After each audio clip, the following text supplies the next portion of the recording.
What's up everybody, and welcome to another Star Trek New Horizons tutorial. So you may have seen the general Ascension Perk video that Jamie Plays and I recently made and posted on my channel. It is a great way of learning more about the Ascension perks, and we rank them for you from best to worst depending on the type of empire that you're playing as. But something you may have noticed though is that the Borg do not fit into these three different types of empire, so instead we decided to rank the Borg's Ascension perks separately for you in a separate video. As always, these tutorials are brought to you as a collaboration between our channels. If you find this tutorial helpful, please remember to give it a thumbs up and subscribe to both of our channels. In total, the Borg have access to 14 perks, but not all of them are actually useful for the Borg. The first tier that we're going to talk about is the worthless tier, which includes one perk that does not benefit the Borg at all and another one that could benefit them a little bit, but a tradition actually does a better job.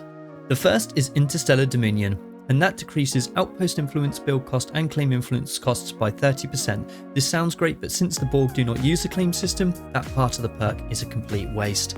While the build cost would be helpful for the very early game, before you meet people like the Alorians and the Krenim, after that as the Borg you start taking outposts and starbases and assimilating people, so it isn't very useful at all.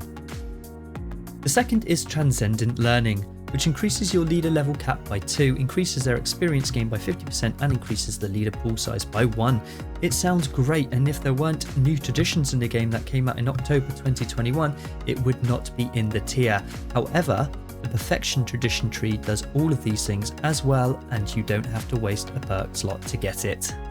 The traditions in this tier are the least helpful for the Borg, although they do benefit from them unlike the previous tier.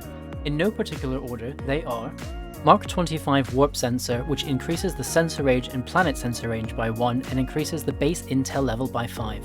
The Borg generally have very good sensors, and while this little bit could help detecting incoming ships even sooner, the Borg generally do not need it.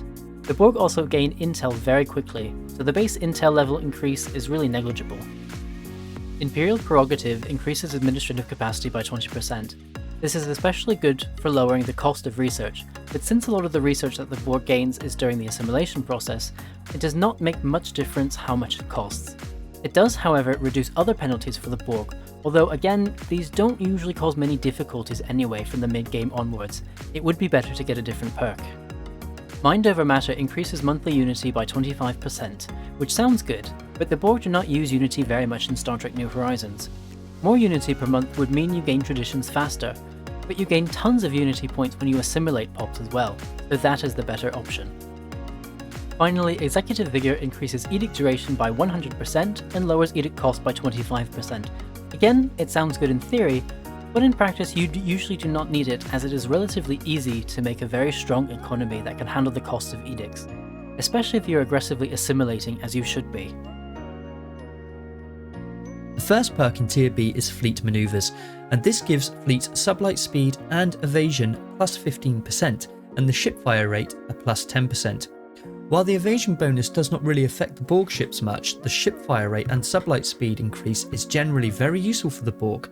Borg ships are already faster and fire more quickly than their equivalents in other empires, but every little helps to finish the fight faster and get back to taking territory.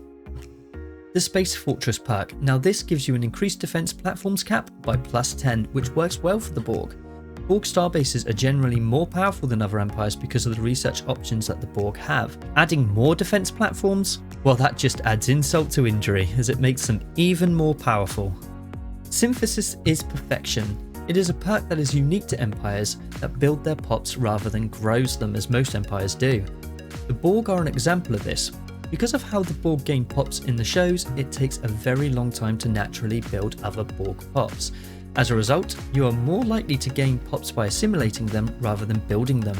However, with this perk, which gives you an organic pop assembly speed of plus 33, it becomes a more viable option for filling up your unicomplexes and subcomplexes. The Starbase Expansion perk is arguably the best perk in this tier.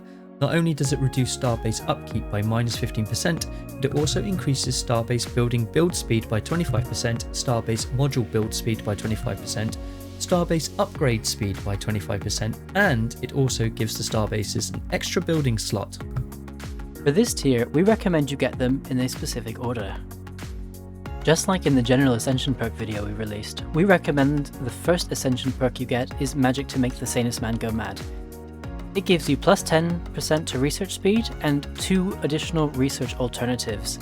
The sooner you get this in your playthrough, the more influence it has. The Borg are also very slow to do research and generally get large boosts from assimilating pops. This perk helps to correct that imbalance a bit by making the amount of research you produce increase. It will also let you access higher tier research faster, as you will go through the lower tiers more quickly.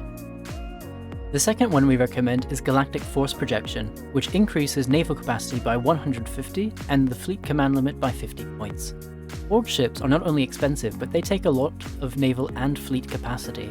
This perk will give you some comfortable growing room. The plus 50 fleet command limit will also let you add a diamond, a sphere, or 2 pyramids to a fleet that otherwise would have been at their maximum capacity. It can also give you enough room to add a cube if you have 98 fleet command limit free. The third perk we recommend is Grasp the Void, which increases the number of starbases you can have by 5. This is for the exact same reasons as for other empires. The more starbases you have, the more you can defend and the more ships you can support. Definitely worth the perk slot. The last one in this tier is Eternal Vigilance, which increases starbase damage by 25%, increases the hull points of starbases by 25%, increases the damage of defense platforms by 25%, and increases the defense platform cap limit by 5. This makes your starbases even more of a threat, and they will perform even better in a fight. Since battles are the way that the Borg adapt if you have the correct tradition, this makes it even more important to have your starbases deal as much damage as possible. As the Borg say, resistance is futile. Alright, and there you have it, our ranking for the perks that the Borg can access. Did you agree with how we ranked them? How would you change anything, or would you go for a different perk first? Let us know in the comments below. Well guys, thanks for joining us. If you haven't already, make sure you give the video a big thumbs up and subscribe to both of our channels. If you find you're struggling at all with Star Trek New Horizons, then please do check out our tips, tricks and tutorials playlist linked in the description below and at the end of this video. We also have a Discord server we call The Collective. We discuss everything from these videos to Star Trek in general to what we're having for Sunday lunch. We also make our announcements there as well, and organise multiplayer games that you can play with us. You can join our collective using the link in the description below. The collective must grow. Alright, that's it from us for now. See you next time. Make it so.